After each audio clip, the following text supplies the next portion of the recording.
Hey everyone, welcome back to Corporate Decoder, the place where we decode the corporate world. Today we're diving into a filing that has numbers, classes and REITs galore. But don't worry, we'll make sense of it all. If you are into that kind of stuff, make sure to subscribe. And if you want to chat with other people that enjoy this, you can join our Discord. The invite is in the description below. Today, Fortress Net Lease REIT just dropped an 8K filing. Buckle up because we're about to untangle their latest net asset value report. What does a REIT even do? How is net asset value important? Let's jump in and find out. This report is about Fortress Net Lease REIT's calculation of their net asset value per share, or NAVEF per share. Basically, net asset value is the total value of their assets minus their liabilities. A REIT, or real estate investment trust, is a company that owns or finances income-producing real estate.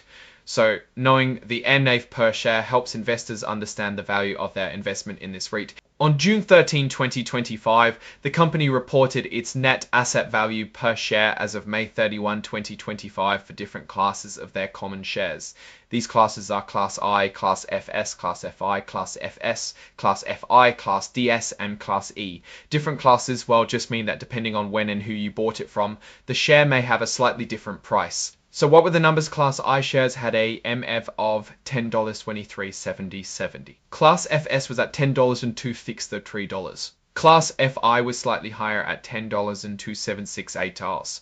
Class DS hit $10.2377 and finally Class E shares had the highest NAV at $10.4982.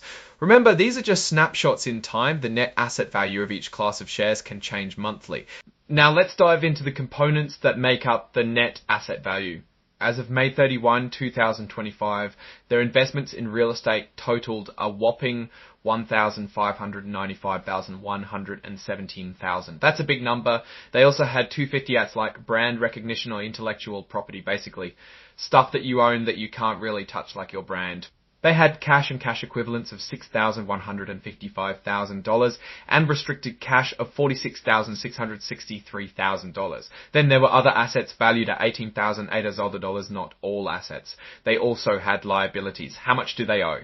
Their revolving credit facility amounted to $525,500,000 and their term loan was $181,000. They also had subscriptions received in advance totaling $383,005. Distribution payable of $6,542,000, an amount due to affiliate of $5,576,000 RAF, and other liabilities of $26,008 and $52,000 ties and $500,000 and dollars and $500,000, $500,000 and $283,000, an amount due to affiliate of $5,576,000 and other liabilities of $26,000 IAS, an amount due to affiliate of $5,576,000 and other liabilities of $26,000 AS and dollars and other liabilities of $26,800 and other liabilities of $26,082,000. Adding it all up, we get a total net asset value of $144,205,000.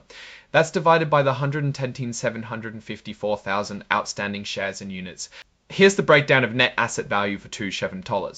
Class I had a net asset value of $45,721,000 with $4,721,000 with $4,043.7. For Class FS, the net asset value was $91,000 with $8,092.780 for Class FS. The net asset value of $30,89,509,000 with 89,2019,000 outstanding shares, resulting in an MAV per share of $10, $20,89,500 on dollars in $7. For Class FS, the net asset value of $5,89,22.63. Class FI came in with a net asset value of $50,89,015 shares at 68. Class DS had a net asset value of $30,89,015 shares and an NIV per share of $10,439,015 $2.77. Actually, Class E had a net asset value of $2,502,000 outstanding shares and a NAV per share of $10. How do the current numbers stack up against the previous month? As of April 30, 2025, their investments in real estate were $1,005 and a wonder $583,504, slightly less than the most recent numbers. Intangible assets were $247, slightly less than the $22,670 to $1,051 and $92,000. Subscriptions received in advance were Sixted cash was significantly higher at $72,000. The revolving credit facility and term loan combined for $70.51 and $393,005 and $792,000, while restricted cash was significantly higher at $72,004. Age to age